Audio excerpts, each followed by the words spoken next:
करे ई कैसन भैंसिया दिन पर दिन दूधवा कम देती है रे।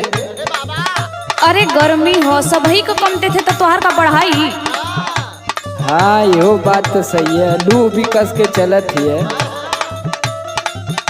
अच्छा सुन का हो हम जाती खेते और टाइम से खाद्य सामग्री लेके आ जाइए, नहीं तो जब हमार सीसी ठनकेला तो जानत ना।